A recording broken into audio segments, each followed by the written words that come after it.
नमस्कार दोस्तों, एक बार फिर से आपका स्वागत है हमारे Hindi news channel news 555 days में। दोस्तों,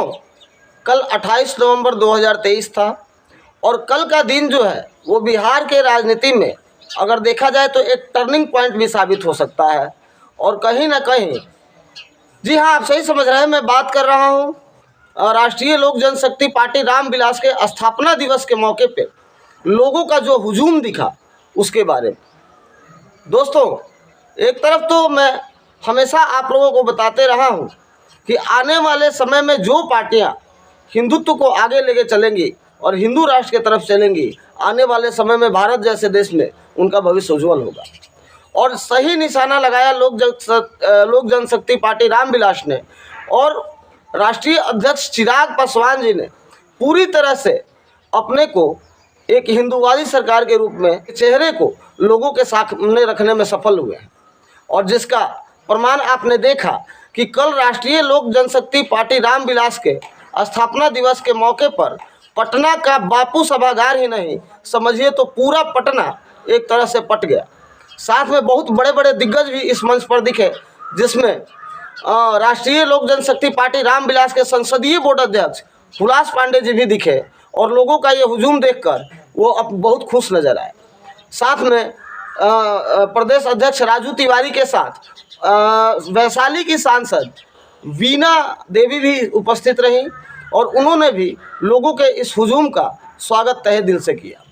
दोस्तों, मैंने पहले भी बताया है कि आने वाले समय में बिहार में दो ही मात्र ऐसे चेहरे, युवा चेहरे दिख रहे हैं जो मुख्यमंत्री के लिए सही उम्मीदवार हो सकते हैं, जिसमें एक लालू प्रसाद यादव जी के बेटे तेजस्वी यादव जी और दूसरे स्वर्गीय रामविलास पासवान जी के बेटे चिराग पासवान जी।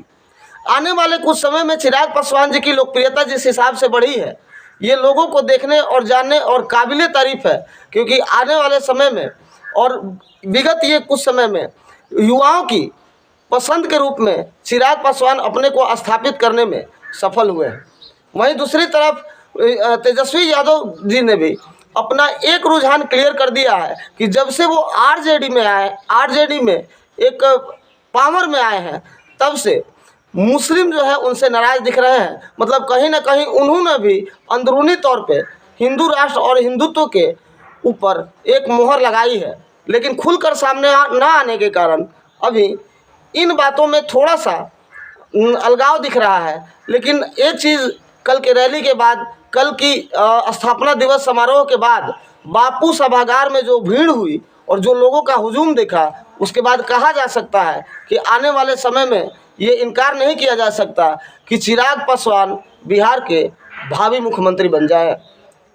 मैं किसी भी पार्टी या किसी का एक तरफा सपोर्ट नहीं करता हूं, लेकिन मैं ये बात ज़रूर कह सकता हूं कि लोगों की भावनाएं और जनसमूह जिधर एक तरफ मूव कर रही है, उसके अनुसार नतीजों पर आकलन करना हमारा काम है, जो आज चुनाव के इतने पहले से ही हम आपको आकलन करके बताते जा रहे हैं। दोस्तों, आपको बताऊं कि आज बिहार सरकार अपने को विभिन्न जन कार्यक्रमों के द्वारा जनता के बीच में रखने का पूरा प्रयास कर रही है, लेकिन उसके बावजूद भी वो पार्टियां जो आज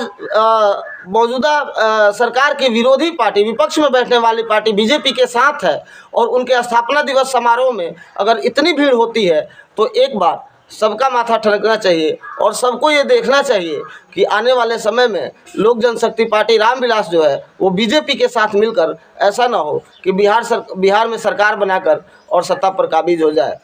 दोस्तों, एक तरफ से तो हमेशा से मैं कहता रहा हूं कि बिहार में जात पात की राजनीति होती रही है, लेकिन आने वाले समय में चिराग पासवान ने अपनी मोनोपोली को सारे लोगों के सामने रखा है और उन्होंने साफ विकास की तरफ और बिहारी फर्स्ट की एक रणनीति की तरफ काम किया है, जिसका परिणाम उनको देखने को मिल रहा है। और कहीं ना कहीं ये भी कहा जा सकता है कि अब बिहार की जनता और लोगों ने ये मन बना लिया है कि बिहार में सरकार वही रहेगी जो जाति पाति से उठ करके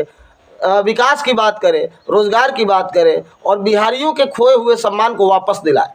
और इसमें दोनों राजनीतिक चेहरे, चाहे चिराग पासवान जी हों या तेजस्वी यादव जी हों, दोनों अपने आप को झोंकते नजर आ रहे हैं। देखिए, आने वाले समय में जन समूह और जनता का मैंडेट क्या कहता है, ये तो आपके सामने होगा, लेकिन हम आकलन के आधार पे जन समूहों को ये ज़रूर बताएंगे और बिहार के लोगों को ये ज़रूर बताएंगे कि वोट उसी को करो जो विकास को साथ दे, जातीयता और जात पात के राजनीति में कुछ नहीं है। राकेश कुमार पांडे की रिपोर्ट, न्यूज़ 555 डेज, पटना ब्यूरो।